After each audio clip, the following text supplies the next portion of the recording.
Hey guys, KZ Guy 2 here, No Nonsense Know-How. Today I'm working on this 2007 Nissan Versa, and I'm going to be replacing the front subframe bushings. Now, Nissan does not offer these bushings separate, so these are a Dorman part. I'll put a link in the description for those if you want to buy them.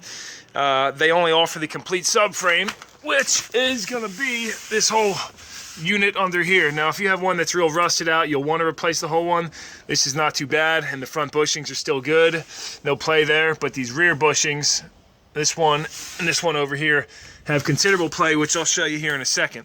The dealership wanted like $1,800 to do this job, so I'm doing her a favor. Got these bushings, and hopefully give you guys a quick run through on how to do this. Now, to get started, you're gonna want to throw the parking brake on, chock your back wheels with some rubber blocks or something equivalent, get it jacked up, put your jack stands under too. I like to keep a jack on each side as a precaution, so you got your jack stands loaded and the jacks locked out there in case. So if we shake this wheel for you, we can see all that play. Alright guys, so unfortunately after poking around some more, I noticed a rusted area here, and I took a screwdriver, poked through. Actually got a rust hole in the passenger side of this subframe. So at this point, I would definitely recommend, if you see something like this, to replace the entire subframe. It's a shame to see this on such a newer car, but unfortunately, this customer doesn't have the money to do that. So I'm going to replace just the really worn bushing on the passenger side and show you guys how I do that. But I'm going to leave the driver's side alone for now because that's not so bad. To get to the point where I'm at, remove both the sway bar links, nuts on the top. Make sure to spray everything down with rust penetrant before you go and try to take it off. And then go ahead underneath. You got 4 18mm bolts. Bolt heads holding this rear bracket on here that goes on the back side. Then your engine mount, that's 2 18mm head bolts. And go up on these this passenger side front upper one. That's going to be a 17mm bolt holding that on.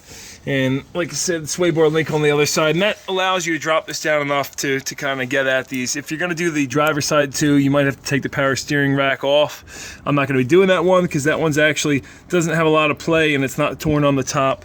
But if you look at this passenger side one, this thing actually, as soon as I took it off, you can wiggle that around, push that right up, and it actually rips right out of there and looks like that.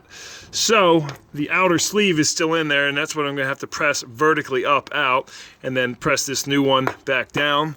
So I'm gonna try doing with an air hammer, put a block of wood between the subframe and the frame, and this 27mm impact Craftsman socket fits perfectly in here. So I'm gonna try to use that in conjunction with an air hammer underneath, pushing through into the back of this socket here. See if I can't push that out. Make sure to wear safety glasses and earmuffs when you're doing something like that. If you don't have an air hammer already, I mean, these things are just amazing to have. This is the PH50E snap-on. You can get them for about 50 bucks used. They are loud though, so watch out. Alright, so after hitting that with a hammer, which you obviously can't get a very good swing, and then the air hammer, I'm not able to get that bushing out, so I'm now going to attempt to heat the whole exterior sleeve of this with a torch, pretty cherry red, and then come back in. I did notice that this Chinese no-name 1 1/8 socket actually fits in there a lot more snug than the 27. Now, if and when you do choose the method to fire this thing up with a torch, do have a garden hose handy. And because this firewall here has insulation, it's made out of material that does coincidentally catch on fire very easily. They probably should have made it out of something else. So if you're heating this up, the rubber inside of this bushing is going to light on fire, catch your car on fire. If you don't have water around, it's going to go up quick. So I'm actually trying a new method. I filled this up with some mud and dirt, and so maybe the rubber won't catch on fire as easily. I am using an oxyacetylene torch, by the way. You could use a MAP gas or propane torch as well, though. So now I got that pretty hot. You can see the rubber's catching on fire from the bottom. But we got the mud in the top. Something else could work too, but now we got it at that point, we're gonna try to hammer this thing out of here. And there she goes. Pops right out of there once you apply some heat. Just make sure to do it safe, and please have a garden hose around because I've seen cars catch on fire and they go up quick. Of course, your new old bushing's gonna be hot, but that's what you're looking at right here. And as you can see, I filled that with dirt on the top, so that would limit the rubber flames, because when that rubber goes up, and it really flares up quick. All right, so once he's out of there, you're gonna want to clean this hole out using a wire wheel here.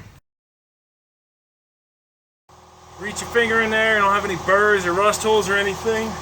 And then take some anti-seize or something equivalent, like some even grease or whatever. Anything you got is gonna help you out, and coat the inside of that hole. And then take your new bushing, coat that with some anti-seize as well. Alright, so I was going to use a C-frame to put it in, but I can't clamp around this right. And after thinking about it, that's kind of silly anyway. If you just place the bushing in up top, it actually fits in there nice and snug with a taper fit. And then I'm going to attempt to just actually jack this frame up against the weight of the car, obviously making sure that my jack stands or anything don't move. And hopefully the weight of the car can actually, with this lube, just push that bushing right down into here.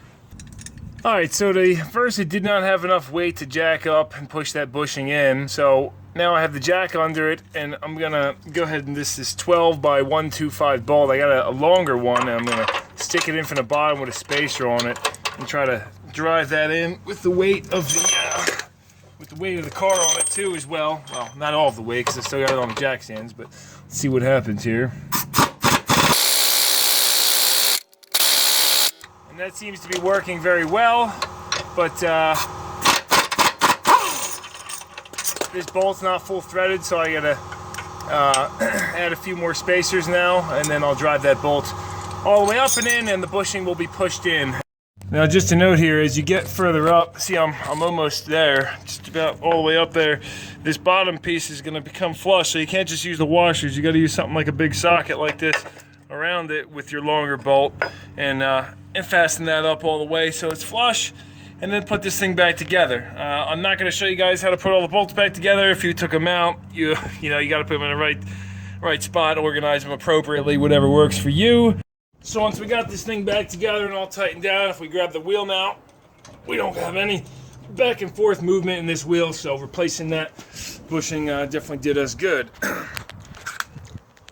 Just to recap on this car, if you are replacing one of these, or if you have a problem with your subframe bushings, if you're in a non-rust region, I would suggest just get the bushing kit. Doing it in the driveway, dropping the whole subframe down wouldn't be a bad idea, unless they make a special tool, because it's kind of a pain in the ass to do. But if you are in a rust region, just get a whole new subframe. Gonna be a lot better off that way. So, thanks for watching, guys. KZ Guy 2, No Nonsense, Know How. Thumbs up if you liked it, and I appreciate that, guys. Subscribe if you want to see more, to the point videos like this. Thanks, guys.